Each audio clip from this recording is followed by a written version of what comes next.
howdy, howdy, everyone, and welcome again to the Lauren Musica Show. I'm your host, Lauren Musica, attorney and human rights advocate, and I serve as president CEO of Sidewalk Advocates for Life, the nation's largest peaceful sidewalk outreach organization.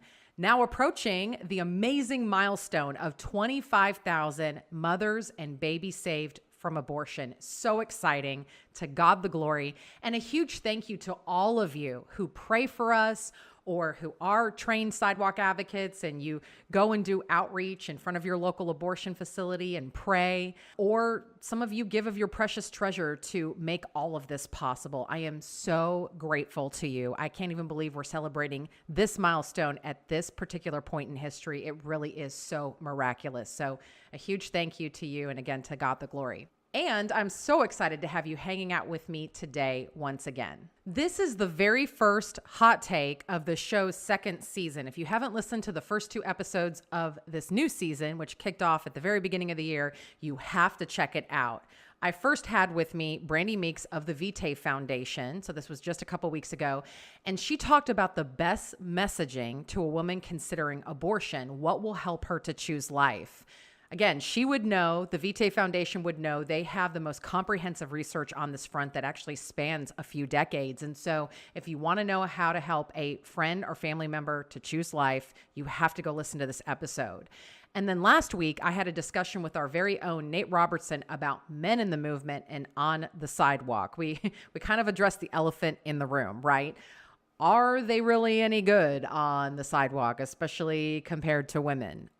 Should men really have as strong a voice in the movement? Are they just as effective at saving lives? So Nate and I unpacked that together last week. Really interesting discussions on both fronts and really essential things for us to think through if we love the cause of life and family. So I hope you'll take a moment to check it out after you check out this hot take. Now, if you haven't joined me for a hot take before, it's my short and sweet take on something hot in the news or the culture. And this week, what I wanted to address was the new year, our new president who will take office just days from now, and where we as a pro-life, pro-love, pro-family movement go from here. So let's go ahead and dive in. We are just days away from President Trump becoming the 47th president of the United States. Only one time in history did a president disappear for one term only to come back and be president again. And that was Grover Cleveland in 1893. Wow. So history is being made as we speak. It was in an earlier hot take last season that I unpacked a little bit of this. But in short, those of us who are pro-life and pro-family have a lot to be thankful for with this new administration. So I picked my top 4 things, and I'll rattle these off.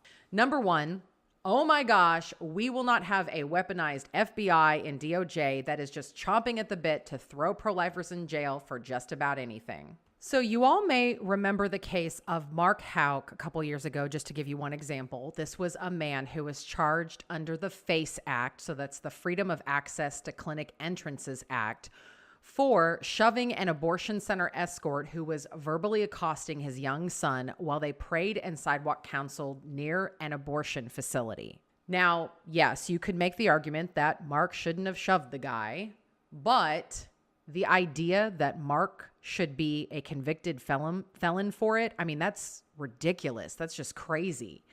The FACE Act, more so, can tell you this as an attorney, has to do with inhibiting people from entering a so-called reproductive health facility or church or related as prescribed in the act. It has nothing to do with a simple kerfluffle down the sidewalk from an abortion facility where a father is trying to protect his young son from a jerk-face abortion center escort.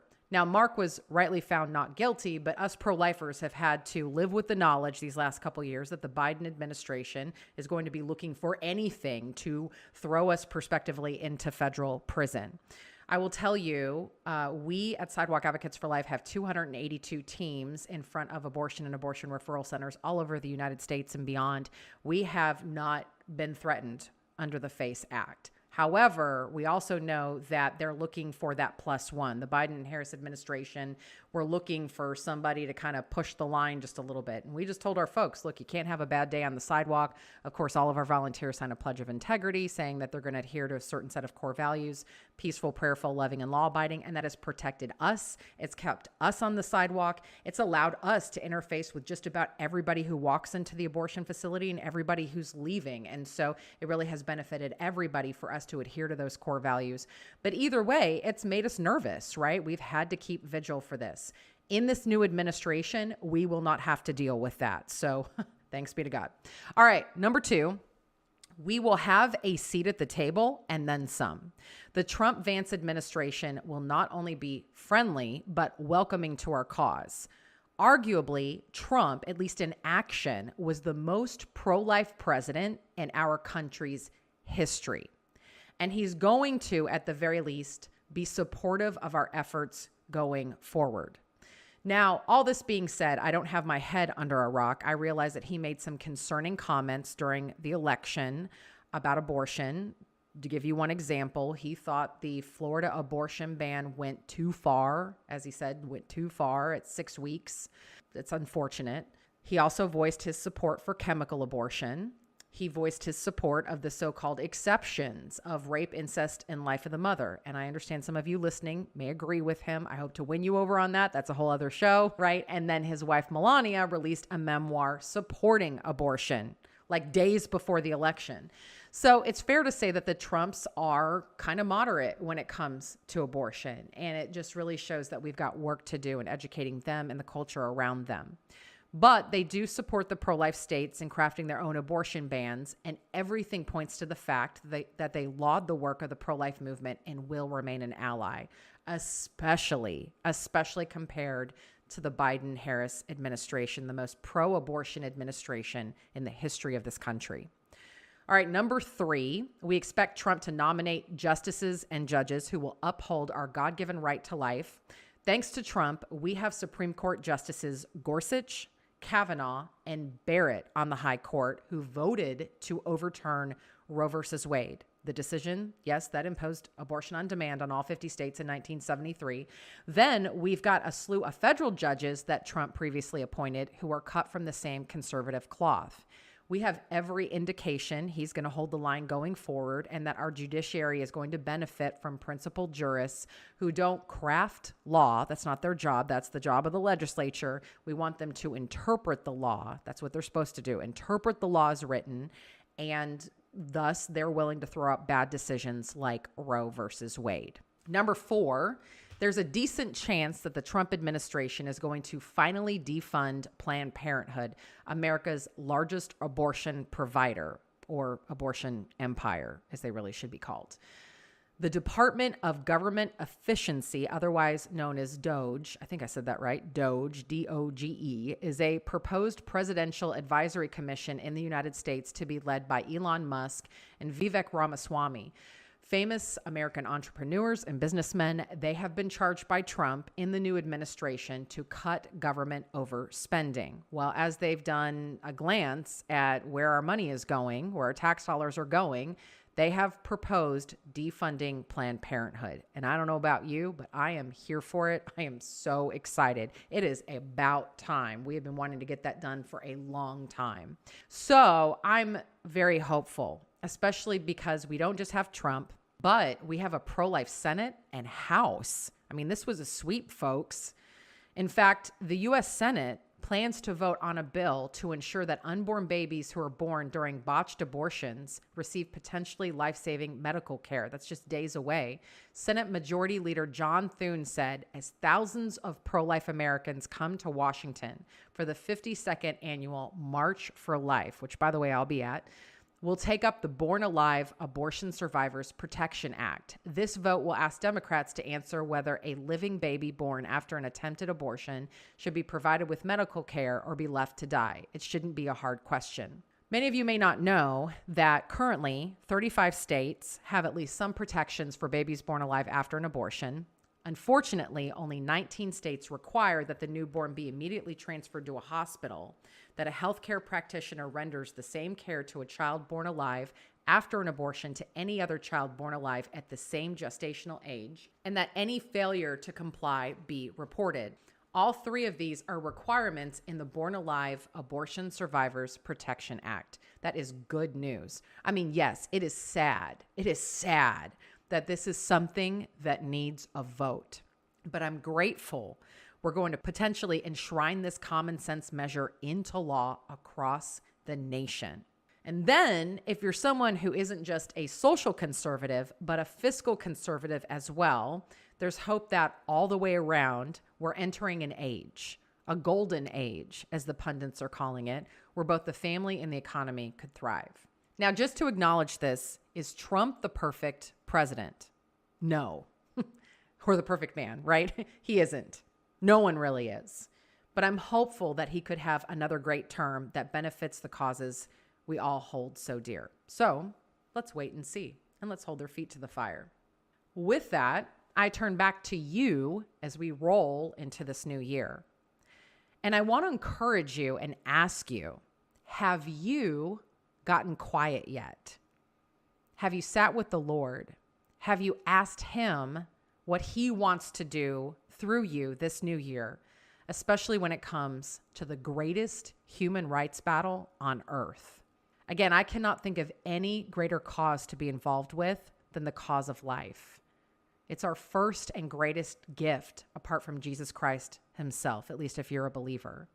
You know, it's true that after Roe versus Wade was overturned a couple years ago, we suffered some defeats at the ballot box. I mean, those were gut punches.